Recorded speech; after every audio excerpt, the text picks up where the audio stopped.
Introducing the Intuitive Hour. Awaken your inner voice with psychic medium, author, and intuitive life coach, Michelle Beltran. The Intuitive Hour will empower you to learn how to magnify the powers of your intuitive voice. Listen in and expand your understanding of what it means to be psychic and how to awaken, amplify, and trust your inner voice. Well, good morning, good afternoon, or good evening to you from wherever you may be on this planet today. This is the Intuitive Hour, Awaken Your Inner Voice, and I'm your host, Michelle Beltran. All right, we are continuing forward in our episode today on Clairsentience. This is part 2 of the Clairsentience series. Last week, if you were with us, you learned about clairsentience and where it's located, how you know your clairsentience, potential blockages related to opening this ability, how clairsentience actually presents. And we talked a little bit about physical awareness and decoding intuitive signals and body messages, and even recognizing messages in our body connected to clairsentience, which is, as you now know, clear feeling, one of the several clair abilities. All right, let's move forward in another aspect of clairsentience, a discussion about the empath. Empathy is the intuitive gift of being able to experience others' emotions as if they were your own. Healers are very empathic, as are many psychics and mediums. Some psychics or mediums or healers might tell you that they can actually feel their body almost meld into another person's body that they're reading or working with. Some highly empathic, intuitive people find that they actually cannot spend time in malls or crowded places. They're so empathic that they pick up everyone's energy and feel overwhelmed by it.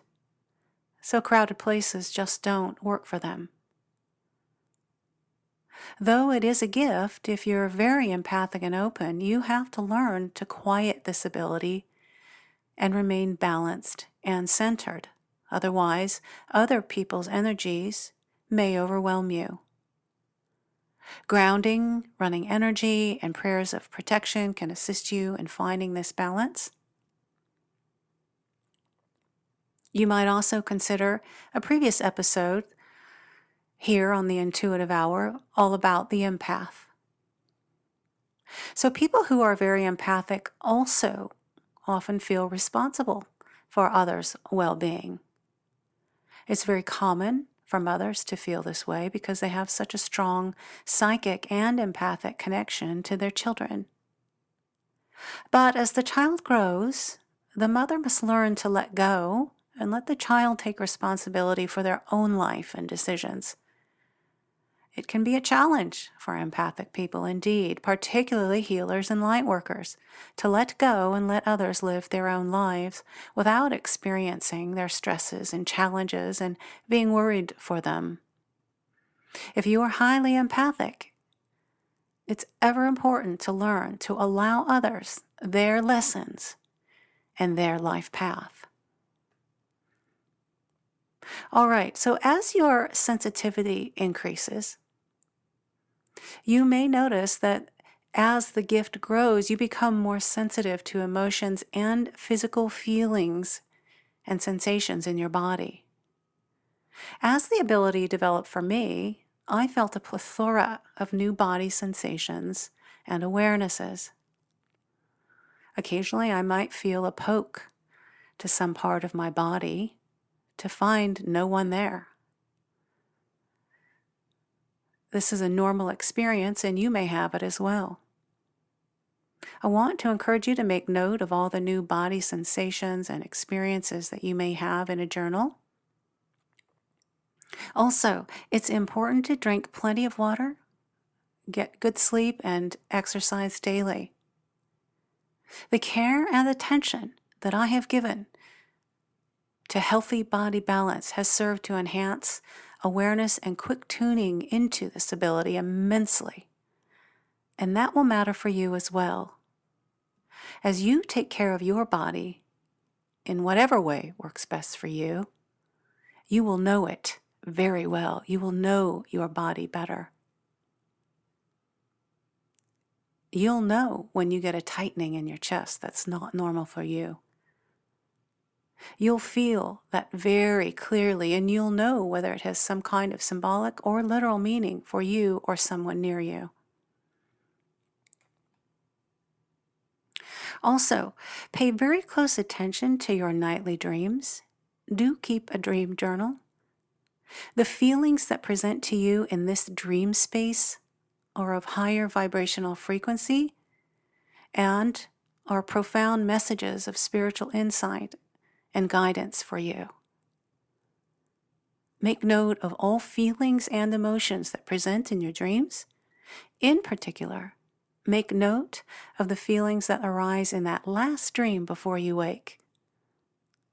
Be sure to come back to the journal a few days later to consider the meaning, as it may take a few days to decipher intuitive messages. All right, the sensory field trip.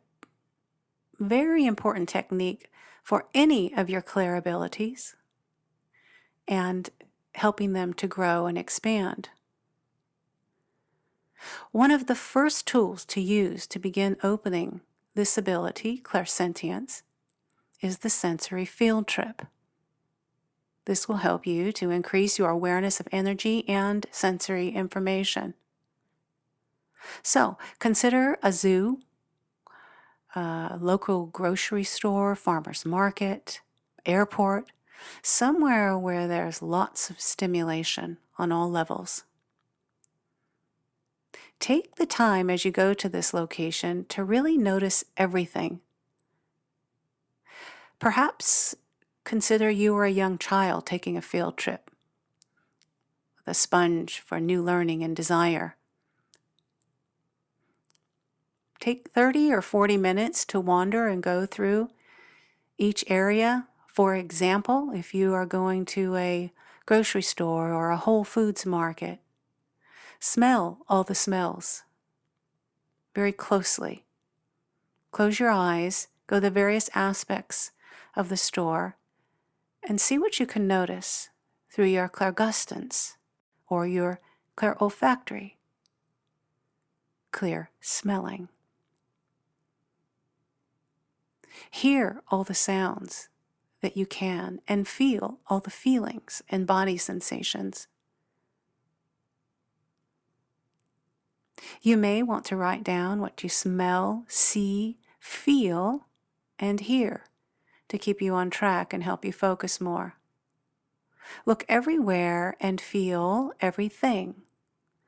Notice all textures, colors, sensations, temperatures, feelings, emotions, smells. What's under your feet? Is it cold or warm in one aspect of the store versus the other? Pick up a head of lettuce and feel the textures. Notice the weight and the temperature. What is happening all around you? What are the feelings on the inside of your body? What are the feelings on the outside of your body? Are you drawn to look up, down, to the side for any reason? If so, ask yourself why.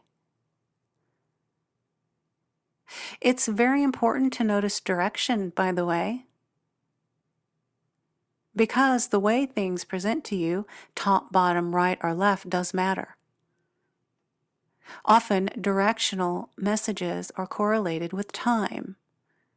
For example, something presenting from the left can mean it's linked to the past. Something presenting to you from the middle, an image, for example, can indicate a link to present, and from the right can mean some kind of future connection.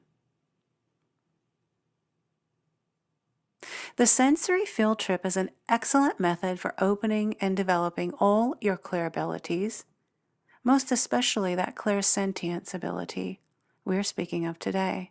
Be aware that if you are highly in tune to your abilities already or are very empathic, you may find a sensory trip to be a slight bit of an overload.